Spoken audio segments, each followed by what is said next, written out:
우리는 어제 민수기 16장 말씀을 통해서 고라의 반역 사건을 우리가 함께 보게 됩니다. 이 고라의 반역 사건을 통해서 모세는 내가 임의로 이 일을 하는 것이 아니라 하나님 뜻이 어떻게 너희 가운데 나타나는가를 보라고 그들에게 경고합니다. 그랬더니 이 고라의 집이 있는 그 지역에 땅이 갈라져서 고라와 그의 모든 가족들이 땅 속에 파묻혀지게 되는 그런 일들이 일어나게 됩니다. 그리고 함께 반역을 주도했던 이스라엘의 지도자 250명이 들고 있는 그들의 향료에서 불이 나와 그들을 삼켜 죽는 그런 일이 일어나게 됩니다. 분명히 하나님께서 반역하는 자들, 또 하나님을 대적하는 자들에 대해서 분명한 경고를 하게 되었고, 오늘 성경 말씀인 36절에서 또 40절까지 말씀은 하나님께서 그들에게 다시 한번 그러한 반역을 반복하지 않게 하기 위해서 그들의 향료를 쳐서 또 제단에다가 감쌈을 통해서 그들에게 메시지를 하나님이 전하게 되십니다. 그런데 문제는 오늘 보면 41절 말씀 이튿날이라는 이 말을 통해 우리에게 주는 것처럼 그 다음 날 이 백성들이 모세와 아론을 원망하기 시작합니다. 그들의 원망의 내용은 뭔가를 보니까 너희가 여호와의 백성을 죽였도다 라고 이야기를 합니다. 하나님이 하신 일을 모세와 아론이 자신의 백성을 죽였다라고 그렇게 단정을 하게 됩니다. 계속적인 이스라엘 백성들의 원망과 불만, 그리고 하나님을 대적하는 그러한 대적의 사건들이 지금 민수기에서 반복적으로 등장하고 있습니다. 왜냐하면 지금 그들이 걸어가고 있는 길이 어떤 의미에서는 광야 길이기 때문입니다. 삶이 척박하고 또 삶이 힘들다 보니까 사람들 마음속에 계속적으로 일어나는 불만, 원망, 또 그들 속에 사소하고 작은 것 하나라도 그들 마음속에 뭔가가 빼앗기고 무너지게 될 때 참지 못하고 받아들이지 못하는 그런 사람들의 약함의 모습이 계속적으로 반복되기 시작합니다. 중요한 것은 뭐냐 하면 하나님께서 하신 일에 대해서 이 백성들의 모습이 자기를 성찰하는 모습이 사라진 채 그들 속에 나타나고 있는 모습은 끊임없이 누군가를 향해 원망하고 있다는 겁니다. 우린 여기서 광야길을 걸어가는 우리의 삶 속에 돌아봐야 될 중요한 한 가지, 자기 성찰의 모습이 필요합니다. 우리는 어쩌면 이 광야길을 걸어가면서 원망할 누군가가 필요한지도 모르겠습니다. 내가 이렇게 힘들고 어렵고 내 주변이 이렇게 어려움을 당하는 이유가 누구 때문은 아닌가에 대한 원망함이 우리 속에 있을 수 있다는 거죠. 그래서 광야길을 걷는 그들의 모든 삶의 여정 가운데 조금만 문제가 생기면 자꾸만 누군가에게로 원망하고 있는 그들의 모습을 보게 됩니다. 어쩌면 여러분, 우리의 모습은 어떠하십니까? 우리가 지금 걷고 있는 이 길이 광야길이다 보니까 자꾸만 우리에게 내 마음속에 생겨나는 이 곤고함과 또 마음속의 억눌림과 같은 이런 삶의 문제들을 누군가에게 자꾸만 화풀이를 하고 싶은 대상이 필요하거나, 아니면 누군가에게 책임을 전가하고 싶거나, 아니면 누군가를 원망해야지만 내가 살 것 같은 그런 마음 때문에 자꾸는 우리의 마음속에 하나님을 원망하고 또 누군가를 원망하고 있는 우리의 모습은 아닌가를 생각해 봐야 됩니다. 그런데 이 광야길을 하나님이 걷게 하신 목적은 누군가를 원망하면서 화풀이를 하고 내 속풀이를 하라고 하나님이 이 광야길을 걷게 하신 것이 아니라 하나님 백성답게 제대로 살아가기 위한 방법, 하나님 백성이 되기 위한 훈련과 준비를 하기 위한 과정인데, 자꾸만 우리는 하나님 뜻과 상관없이 누군가에게 책임을 돌리고 원망하면서 하나님 백성으로 살아가야 될 삶의 모습을 버리는 안타까움이 드러나게 됩니다.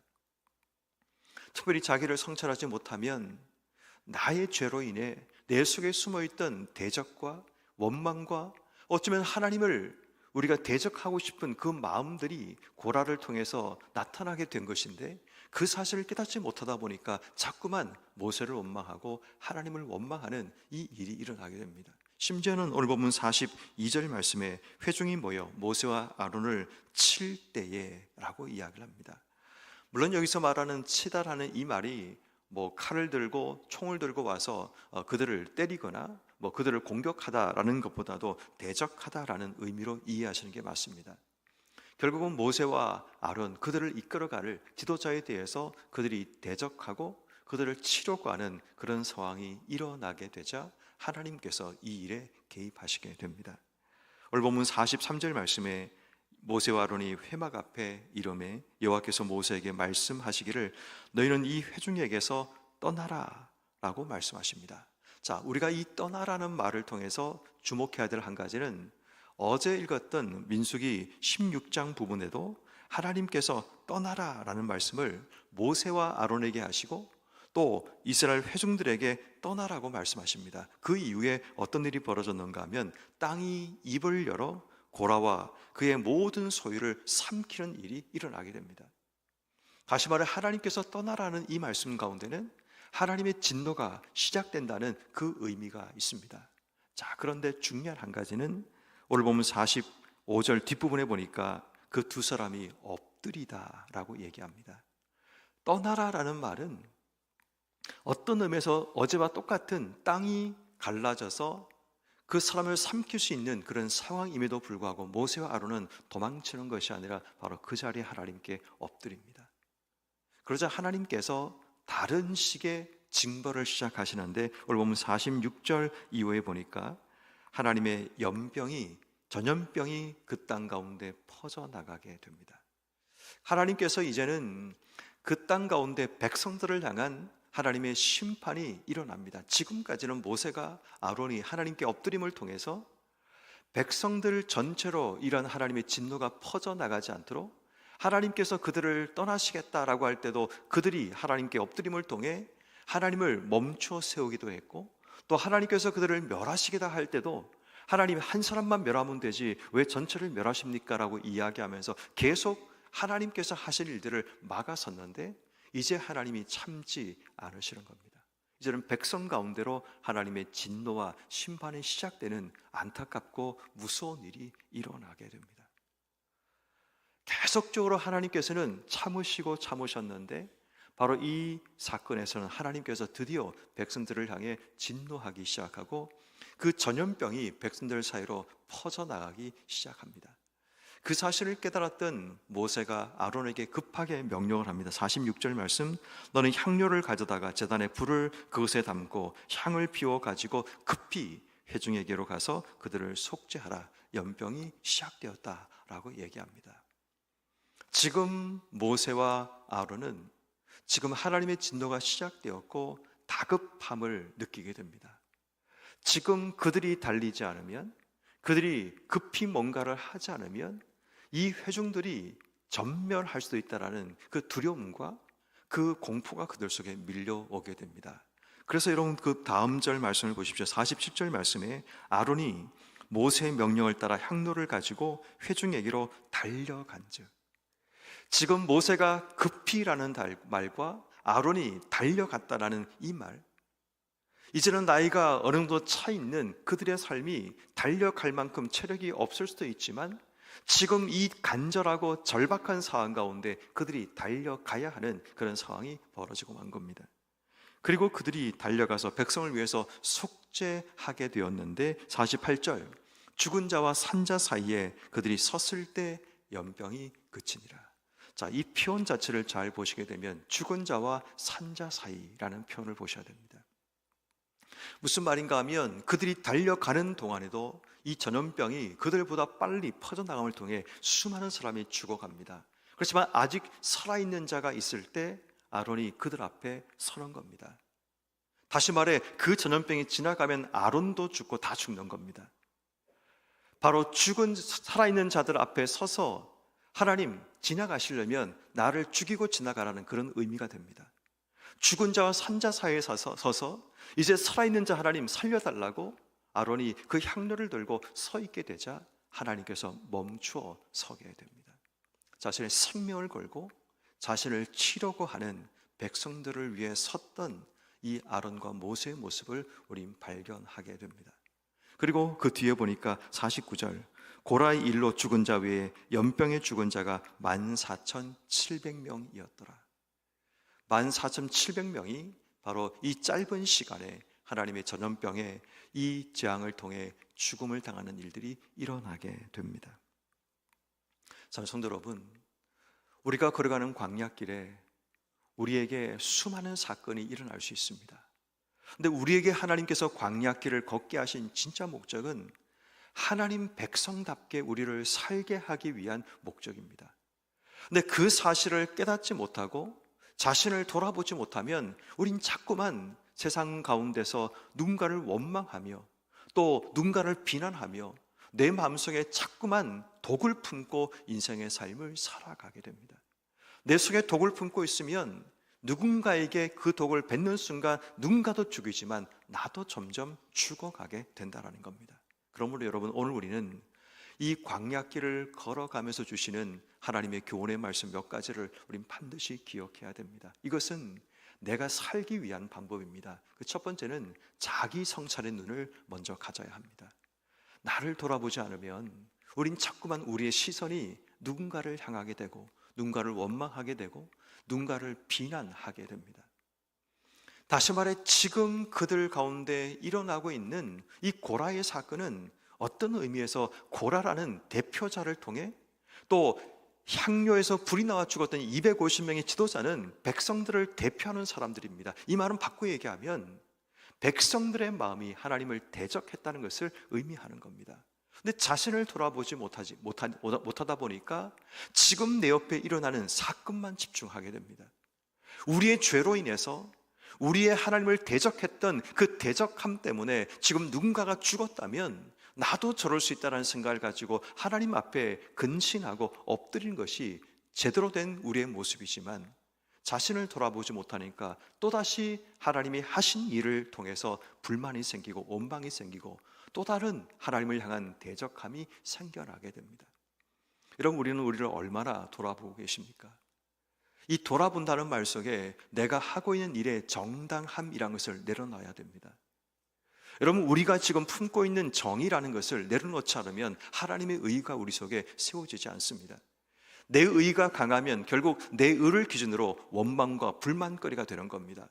하나님의 의, 하나님의 공의, 하나님께서 원하시는 정의를 우리가 마음속에 품지 않으면 하나님께서 원하는 뜻보다는 내 뜻이, 내가 세운 정의가 더 강하다 보면 결국 우리의 삶의 모든 것은 원망과 불만이 됩니다. 이것은 가정도 마찬가지고 직장도 마찬가지입니다.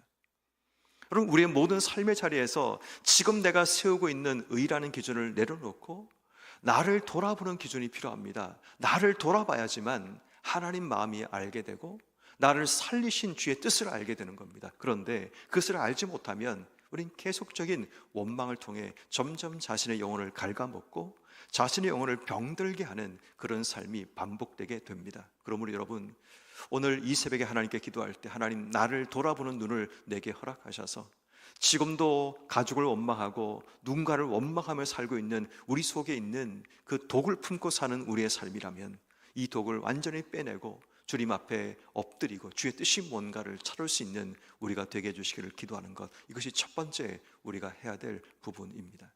두 번째는 오늘 우리에게는 한 영혼을 품고 달리는 간절함이 우리에게 필요합니다. 오늘 성경에 나오는 모세는 급히 아론에게 달려가라고 말을 했고 아론은 향로를 들고 그는 걸을 수가 없었습니다. 천천히 백성 가운데 어른이라는 그 생각이 필요 없었습니다. 지금은 한 영혼이라도 살리기 위해서 그는 달려가야 됩니다.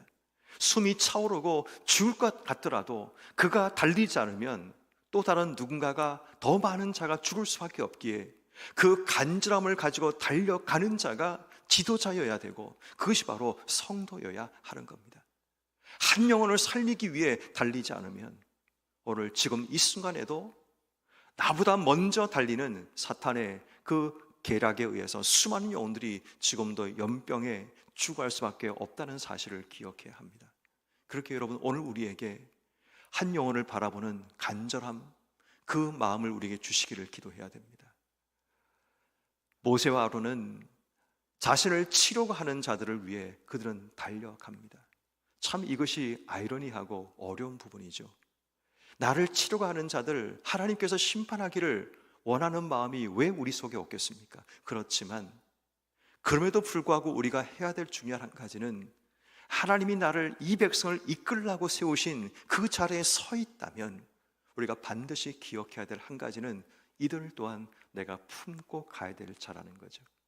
원망하고 똑같이 그들을 향해 비난하고 그들을 대적하는 것이 아니라 그럼에도 불구하고 그들을 살리기 위해 향로를 들고 그들을 속죄하기 위해 달려가는 이 아론과 모세처럼 오늘 우리에게도 한 영혼을 살리기 위한 간절함, 나를 치려는 바로 그 자를 살리기 위해 달려가는 그 간절함으로 주신 삶을 살아갈 때 우리는 포용하고 품을 수 있습니다. 때로는 살다 보면 나를 대적하는 자가 있고 나를 미워하는 자가 있고 또 나를 싫어하는 자가 있고 나를 치려는 자들이 우리 앞에 있을 수 있습니다. 물론 인간적인 마음에는 그들에게 똑같이 해주고 싶은 마음이 우리 속에 있을 수 있지만 우리는 하나님의 사람이라는 것을 잊지 말아야 됩니다. 그렇다면 하나님 사람답게 우리는 나를 치는 자를 향해 그들을 살리기 위해 향로를 들고 달려가는 아론처럼 오늘 우리의 발걸음도 그들을 살리기 위해 달려가는 우리 모두가 되기를 주의 이름으로 축원합니다. 마지막 세 번째는 산자와 죽은 자 사이에 서는 중보자의 역할을 광야로 우리가 살아갈 때 반드시 기억해야 됩니다. 하나님께서 우리를 이 땅에 세우신 목적은 중보자의 역할입니다. 산자와 죽은 자 사이에 하나님과 세상 사이에서 무너진 그 자리에 서서 하나님의 진노를 멈추게 할 중보자로 하나님이 우리를 세우셨다면 오늘 우리가 서야 될 자리 하나님 앞에 기도함으로 서야 합니다.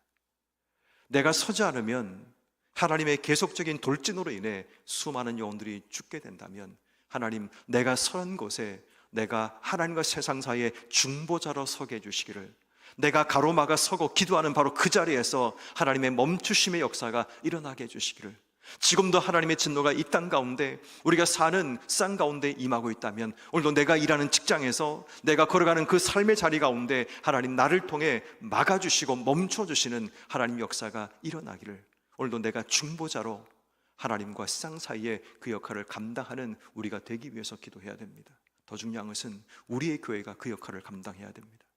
하나님께서 우리를 대학로에 세우신 목적, 뜻을 우리가 찾고 기도한다면 하나님, 우리 동순교회가 이곳에서 중보자 역할을 감당하며 하나님의 연병이 이 땅 속에 퍼져나가는 것, 죄악과 어둠들이 이 땅 속에 퍼져나가는 것, 그것을 막아내는 바로 교회가 되기 위해서 하나님, 우리가 세상과 하나님 사이의 중보자로 하나님의 진노를 멈추어 세울 수 있는 그러한 교회로 우리 교회가 다시 한번 목적과 뜻을 온전히 세워갈 수 있는 교회가 되기 위해서 기도해야 합니다. 어쩌면 이 땅의 교회들이 해야 될 역할은 그 역할입니다. 그런데 교회가 그 역할을 하지 못한 채 다른 것에 관심을 가지다 보니까 자꾸만 교회가 약해지고 힘을 잃어버리는 그 모습들이 드러나고 있습니다. 우리가 한국교회에서 기도할 때마다 교회의 본질과 교회 주신 하나님의 목적, 중보자로 세상과 하나님 사이를 바로 가로막아서서 하나님의 진노를 멈추고 주의 뜻을 온전히 세워나가는 그러한 교회가 되기 위해서 오늘 우리는 교회를 위해서 우리 교회가 중보자로 이 지역 가운데 또 쌍 가운데 역할을 감당할 수 있는 교회가 되도록 기도하시는 여러분 한 분 한 분 되기를 주의 이름으로 축원합니다.